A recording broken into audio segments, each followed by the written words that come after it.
Hey there, and welcome back to another episode of the Simple Pin Podcast. I am your host, Kate All, and I love a good start to the new year. Like, it is possibly one of my most favorite things. Why? Because not only do we get to talk about all these things that will trend, but we also get to talk about New Year's resolutions, which I'm not a fan of resolutions. I am a big fan of just goals. I read the book Atomic Habits by James Clear, and it has forever revolutionized my life. And so I just love the fresh start of the new year. And Pinterest is no exception. Every year they put out this thing called Pinterest Predicts. And it's the trends they expect to grow this year. They look at data from the previous year and they look at what all the experts are saying and they make predictions about what pinners will be searching on the platform. In 2023, there was a 50% increase in click-through rates on pins related to Pinterest Predicts.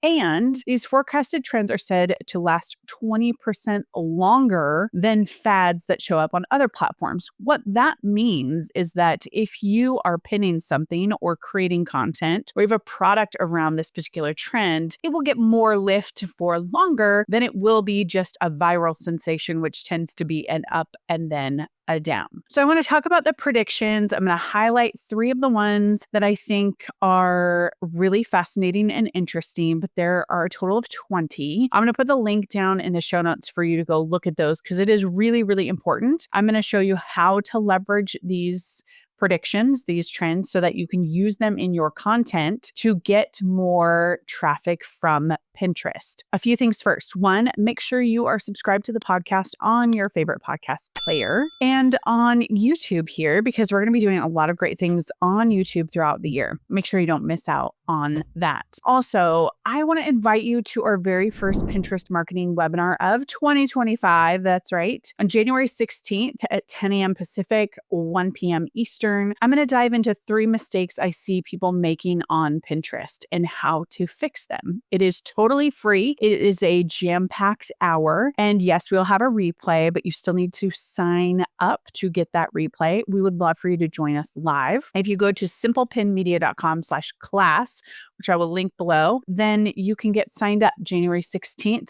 Don't miss out. We are going to dive into all of those things. All right, Pinterest Predicts. Again, there is a link to all of them below. It is very, very fascinating. So here's how they are all broken down. There is the main topic. That's usually a really, really fun name. Then a description of what the trending topic is. This is followed by keywords that are trending, the percentage of growth, and last they share their board where they have curated all these items for your inspiration. It is a mix of content. It is a mix of products. So it's a really helpful tool that they've created for marketers to use to get in front of these trends. So I want to start with 3 examples of trends in 2025, and then I'm going to walk you through what would be really helpful to do and what I would do if I was a content creator and a product seller wanting to target for these topics. First up, Aura Beauty. Now, this is the title that they're giving it, and then they give it a description. Here's Pinterest description. It is the makeup mood ring, bold, cohesive color to highlight your vibe. Pinterest says 2025 will be the year of the makeup mood ring. Gen Z and boomers are driving this high hue look that's all about honing in on color aesthetic and flaunting it from chin to cheek. Find your aura, wear it confidently, and consider yourself dipped in vibes all day long. Did you catch that? Pinterest has been saying forever, Gen Z is our fastest growing demographic. We are targeting Gen Z. They included boomers in here. Boomers, that is my parents.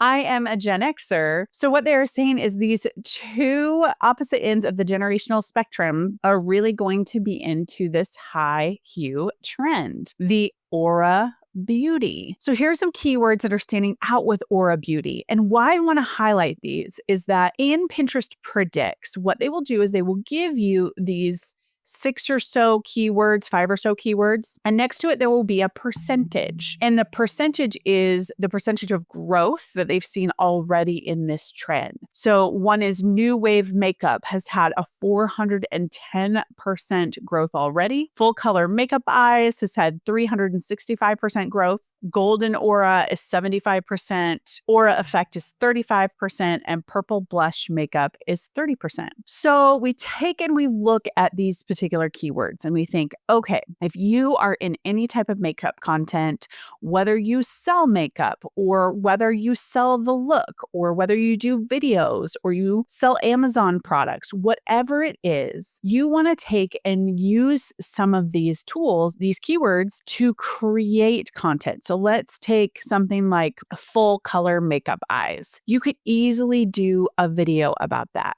You could easily do a Pinterest board around that and then put everything with that keyword, full color makeup eyes, into that particular board. Now, if you're only going to do, let's say, like one piece of content, you're only going to do one video, you're only going to do one blog post, then I wouldn't recommend you create a board.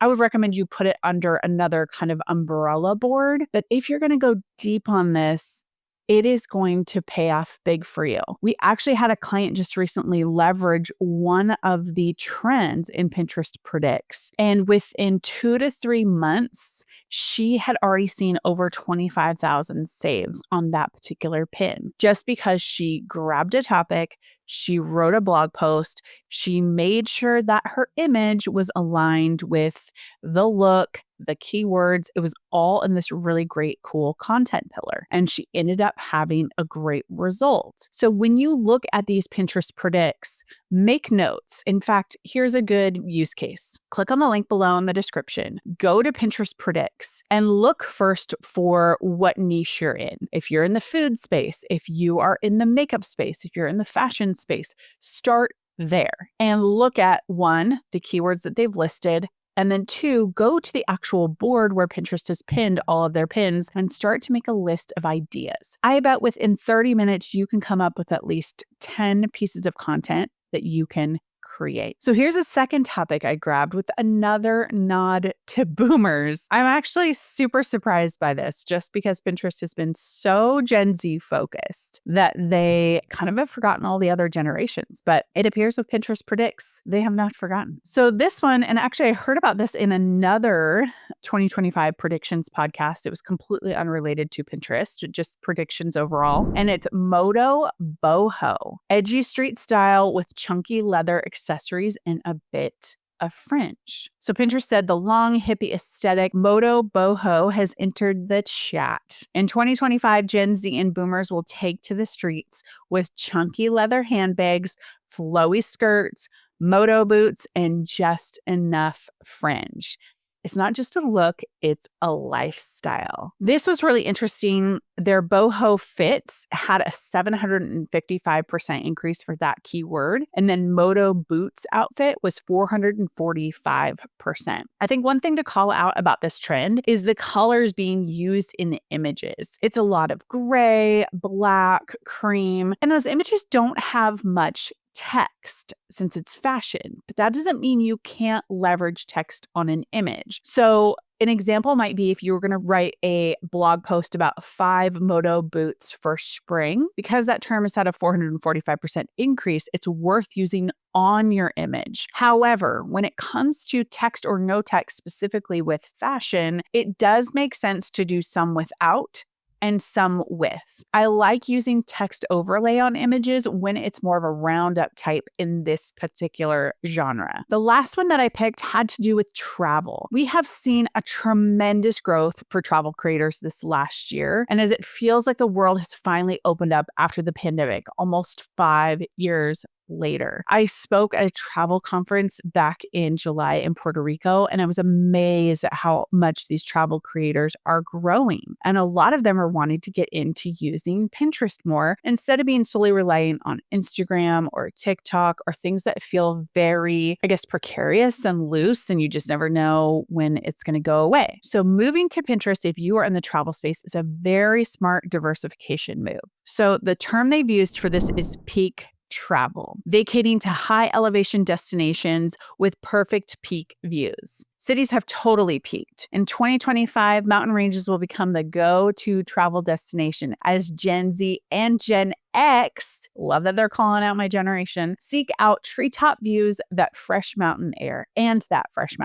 Gear up for your next elevacation. So they're taking it, doing a spin on travel. It's not just this broad term of travel, but they're really saying that people are going to go skiing. They're going to go to the Dolomites. They are going to Atlas Mountains in Morocco, Portillo, Chile, skiing fits. These are all keywords that they think people are already using and that is going to trend.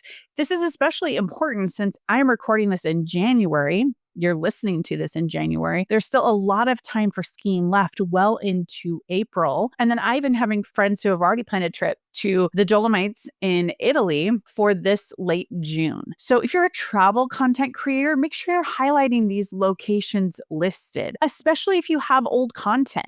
So think about this. If you are a travel creator that maybe you started doing travel work well before the pandemic and you've previously been to some of these locations that are listed, pull it back out of the archives, dust it off, use those images, tell your story. I think you want to make sure that you are highlighting these, trip details, thinking of the word right now, but when I go to search for something, I want to know tips. I want to know your experience. I don't want to just know the high level, but I want to know, where'd you go? How did you get around? What were your Airbnb situations? What was the food like? Give me all of it. And when people plan their trips on Pinterest, they create these boards and they put everything in it. I have used Pinterest to plan trips to Portugal, my Christmas market trips that I took this last December. There is a lot that people are using Pinterest for when it comes to travel. Now, travel's an interesting one too, because when it comes to images, when you look at Pinterest board, it is going to be void of text overlay. This is very typical. When Pinterest creates a board, they never have any text. It's like that is their aesthetic, their branding. The only time you'll see text is when they're highlighting a Pinterest ad in a case study. But when it comes to pinning other things,